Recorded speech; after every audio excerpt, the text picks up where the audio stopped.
여러분 안녕하십니까? 채널K 뉴스입니다. 미국을 방문 중인 문재인 대통령은 이 시간 백악관에서 트럼프 대통령이 주최하는 공식 환영에 참석하고 있는데요. 오늘 오전에는 미 의회를 방문해 상하원 지도부와 만남을 가졌습니다. 문 대통령은 한미동맹, 북핵, 한미 FTA 등 주요 관심사에 대해 폭넓게 의견을 교환했습니다. 보도에 김지수 기자입니다. 방미 이틀째인 오늘 문재인 대통령은 미의회를 찾아 하원과 상원 지도부를 잇따라 만났습니다. 하원 간담회에는 폴 라이언 하원 의장을 비롯해 낸시 펠로시 민주당 원내대표 등 8명의 의원이 참석했고, 상원 간담회에는 미치 매코넬 공화당 원내대표와 찰스 슈머 민주당 원내대표 등 12명의 의원이 참여했습니다. 문 대통령은 간담회에서 미의회가 한미동맹을 전폭적으로 지지하고 발전시키기 위해 노력해준 데 대해 감사의 뜻을 전했습니다. 문 대통령은 북한의 핵과 미사일 개발에 우려를 표명하고 한미 양국이 긴밀히 공조하고 있다면서 미 의회 차원의 다양한 한반도 관련 입법 활동이 북핵 문제 해결을 위한 공조에 기여하고 있다고 평가했습니다. 문 대통령은 한미 FTA의 긍정적인 효과를 설명하면서 미 의회 차원의 초당적인 지지를 요청했습니다.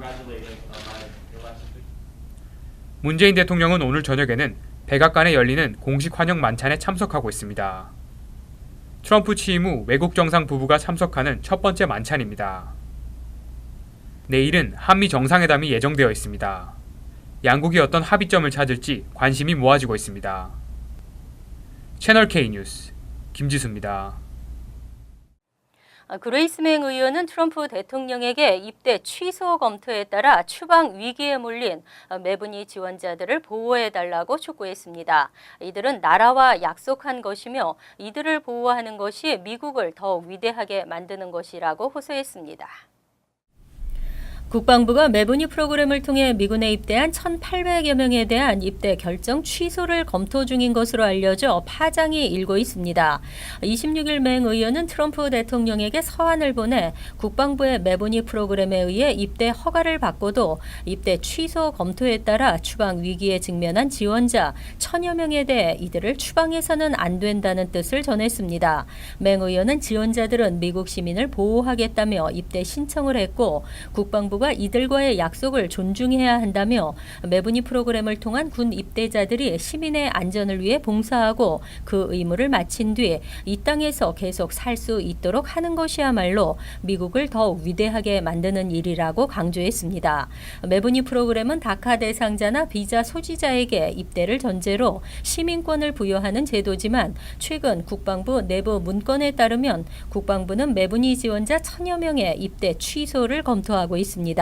이유는 이들에게서 잠재적인 보안 위협을 발견했다는 것입니다. 하지만 이중 1,000여 명은 현재 체류 신분이 없는 상태로 입대 결정이 취소되면 즉각 추방 위기에 처하게 됩니다. 27일 발생한 A전철 탈선 사고의 원인은 인재로 밝혀졌습니다. 사고 전날 같은 지점에서 선로 교체 작업을 하면서 남은 철로 조각을 고정시키지 않고 방치한 것으로 드러났습니다. MTA에 따르면 전철 탈선 사고가 일어난 전날 같은 지점에서는 낡은 선로 교체 작업이 진행됐었던 것으로 밝혀졌습니다. 다만 작업 후 쓰고 남은 철로 조각을 선로와 선로 사이에 놓아 보관하는 관행은 인정되나 이 경우 반드시 볼트로 고정시켜 움직이지 않도록 해야 하는데 이번엔 그렇지 않았던 것으로 드러났습니다. 고정되지 않은 철로 조각이 탈선을 일으킨 직접적인 원인이었던 것으로 조셉 로타 MTA 회장과 로니 하킴 사무총장 권한대행은 28일 공동 성명을 통해 밝혔습니다.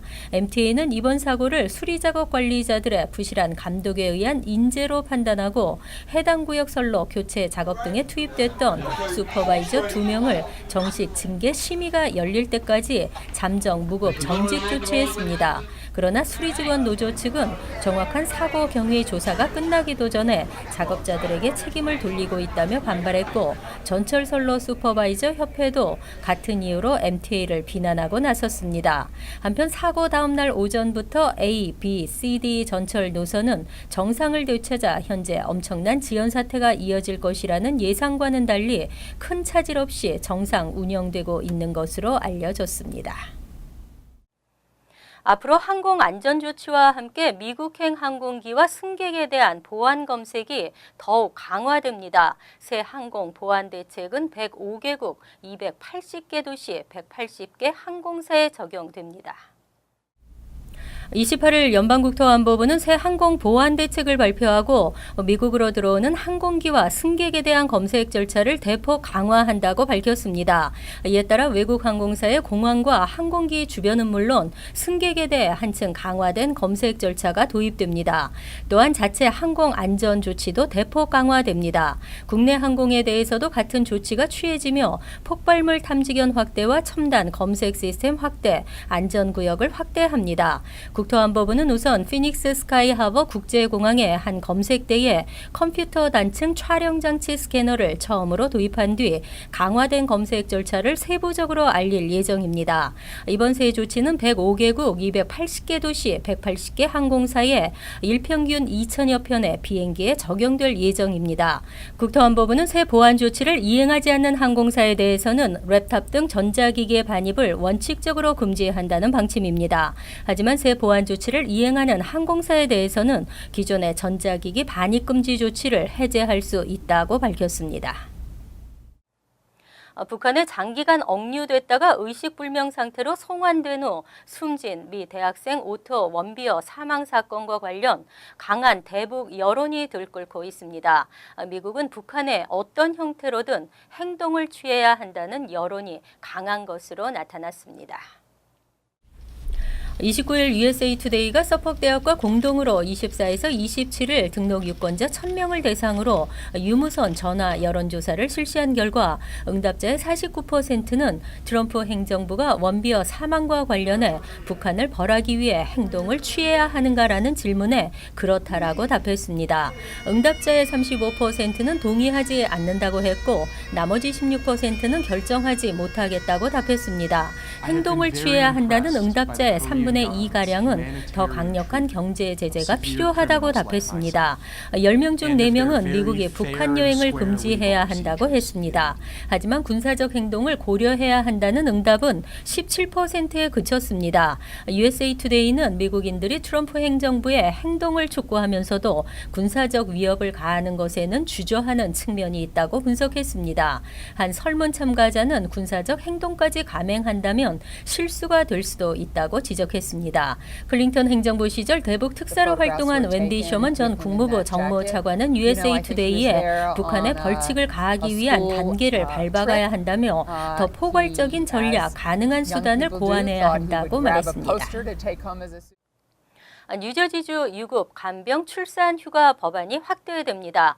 법안은 주의회 상하원을 모두 통과하고 주지사 서명을 기다리고 있습니다.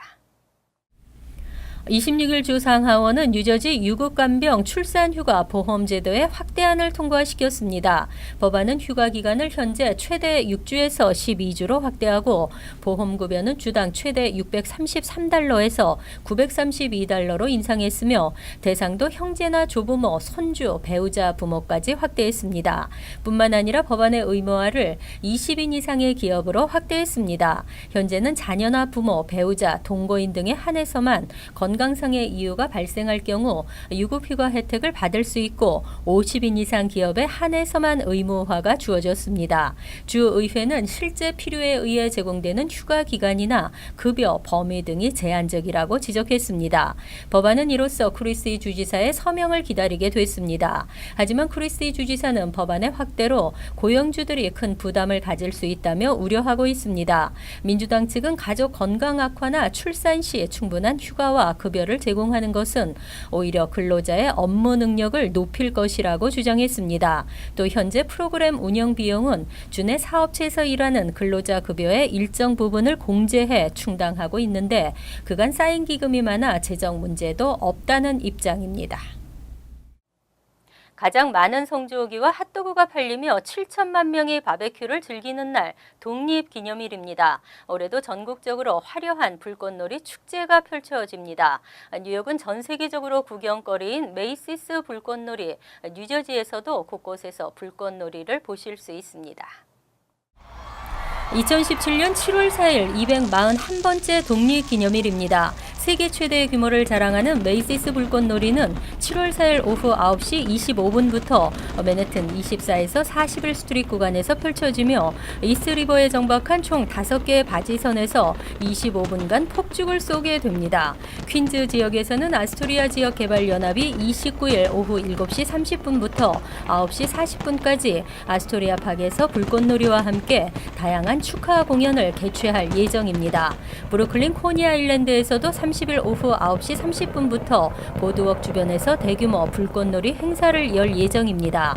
독립기념일 하루 전인 7월 3일에는 오후 7시에서 오후 9시 브롱스 소재 코앞시티에서 2시간 동안 화려한 폭죽이 터질 예정입니다. 롱아일랜드 몬탁 엄브렐러 해변가에서도 같은 날 오후 9시부터 불꽃놀이가 진행됩니다. 독립기념일 불꽃놀이는 전국 어디에서건 즐길 수 있으며 뉴저지 버겐 카운티에서는 리치필드 타운 쉘러 블러바드 선상, 테너플라이에서는 루즈벨트 커먼 공원, 레오니아 오버팩 공원 등지에서 오후 9시부터 대규모 불꽃놀이 행사가 펼쳐집니다. 한편 매년 독립기념일 워싱턴 DC의 대형 잔디광장 내셔널몰에서는 수십만 명의 사람들이 모여 불꽃놀이는 물론 미국의 독립을 기념하는 음악회를 즐깁니다. 화려하게 펼쳐지는 독립기념일 불꽃놀이로 해마다 사고를 당하는 사람이 10,000명이 넘는 것으로 나타났습니다. 소비자제품안전위원회가 폭죽의 위험성을 알리는 영상을 공개하며 사고 예방에 나섰습니다. 소비자제품안전위원회의 자료에 따르면 지난 한 해 동안 불꽃놀이 관련 사고로 응급실에 실려간 사람은 무려 11,000명이 넘는 것으로 나타났습니다. 폭스뉴스는 28일 이 중 3분의 2는 7월 4일 독립기념일을 전후에 터뜨린 폭죽에 부상한 사람들이라고 보도했습니다. 소비자제품안전위원회는 6월 20일에서 7월 20일 한 달 동안 매일 평균 250명이 폭죽 부상으로 병원 신세를 졌다고 전했으며 가장 많은 부상은 손가락이나 손바닥 화상으로 나타났습니다. 폭죽이 너무 일찍 터지거나 옆으로 폭발하는 등 폭죽 제품의 오작동으로 부상을 입는 사람은 전체의 67%를 차지했습니다. 불꽃놀이로 인해 목숨을 잃는 경우도 매해 10명 내외에 달하는 것으로 나타났습니다. 지난해에는 다른 곳에서 날아든 폭죽이 일으킨 화재로 2명이 사망했습니다. 한편 소비자제품안전위원회는 27일 일리노이, 오하이오, 버몬트, 위스콘신주에서 판매된 TNT, 레드, 화이트, 블루 스모크 불꽃놀이 세트에 대해 예기치 않게 폭발할 수 있는 결함이 발견됐다며 전량 리콜 조치를 발표했습니다. 이어서 LA 지역 한인사회 소식입니다. 캘리포니아주에서 안락사 허용 법안이 발효된 이후 6개월 동안 111명이 죽음을 선택한 것으로 알려졌습니다. 캘리포니아 보건국의 보고에 따르면 지난해 6월 캘리포니아주에서 안락사 허용 법안이 발효된 이후 6개월 동안 의사들이 발급한 안락사 승인 소견서는 191개로 이 가운데 111명이 처방받은 약물을 투약해 안락사를 선택한 것으로 조사됐습니다. 또 안락사를 선택한 111명은 대부분 60세 이상의 노인으로 이 가운데 77%는 말기 암 진단을 받거나 루게릭병, 파킨슨병 등 불치병을 앓고 있는 시한부 환자였던 것으로 알려졌습니다. 특히 인종별로는 백인이 89.5%로 가장 많은 비율을 차지했으며 아시안이 5%, 라티노가 3%를 기록했습니다. 이에 대해 수잔 칼라멘테스 에그맨 캘리포니아주 하원 의원은 현재까지도 안락사에 대한 논란은 계속되고 있다며 올 가을쯤 청문회를 열어 안락사 허용 법안에 대한 전면적인 검토를 실시할 예정이라고 밝혔습니다. 한편 캘리포니아주의 안락사 허용 법안은 지난해 6월부터 시행됐으며 오는 2026년까지 한시적으로 발효됩니다. LA시가 불법 자동차 경주를 근절하기 위해 처음으로 특수 제작된 럼블 스트립을 설치합니다. LA시 당국은 지난 2015년 불법 자동차 경주 사고가 있었던 카노가 애비뉴와 토펜가 캐년 블러버드의 플러머 스트리트 지역에 럼블 스트립을 설치했다고 밝혔습니다. 럼블 스트립은 노면에 홈을 파고 도로의 표면을 더 거칠게 만들어 자동차가 지나갈 때 소음과 진동을 발생하도록 하는 도로 장치입니다.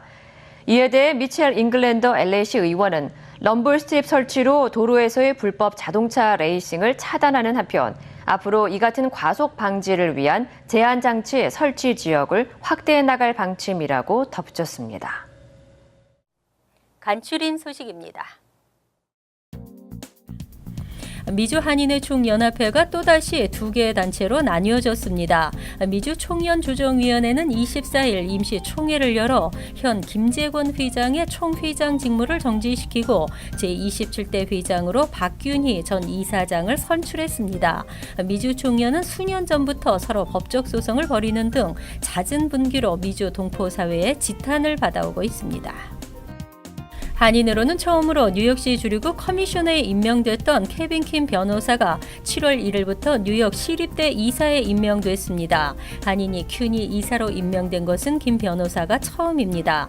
서울에서 태어난 김 변호사는 스탠퍼드 대학에서 동아시아학을 전공했으며 이어 컬럼비아 로스쿨을 졸업했습니다. 김 변호사는 교육 기회를 찾는 모든 이들에게 세계적 수준의 교육이 제공될 수 있도록 최선을 다하겠다고 소감을 밝혔습니다. 뉴저지주 검찰이 내달 28에서 29일 양일간 총기 반환 행사를 실시합니다. 총기 관련 범죄를 줄이기 위한 일환입니다. 캠든 페리 애비뉴 소재 안디옥 침례교회와 트렌튼 프렌드십 침례교회, 뉴욕의 그레이터 아비시니안 침례교회 등에서 오전 8시부터 오후 8시에 진행됩니다. 총기를 반환할 경우 최고 $200를 지급하며 샷건과 라이플 총 등을 반환할 경우에는 $100가 현금으로 지급됩니다. 29일부터 뉴욕시 야외 공공수영장들이 일제히 개장합니다. 폐장은 9월 10일이며 퀸즈 소재 야외 수영장은 아스토리아 파크, 포트 토론풀, 마리큐리 파크, 윈드 뮬러 파크, 피셔풀, 키셀 윌리엄스 파크, PS 186 플레이그 라운드풀 등 총 7군데입니다. 오전 11시부터 오후 7시 문을 열고 수영장을 청소하는 오후 3시에서 4시에는 수영장이 일시에 폐쇄됩니다. 환율과 증권 소식입니다.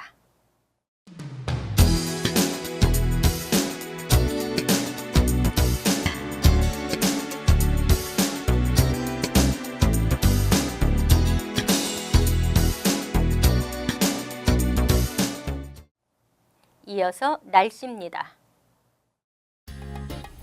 금요일은 대체로 맑겠고 간간히 흐린 날씨에 다소 바람이 불겠으나 후덥지근하겠습니다.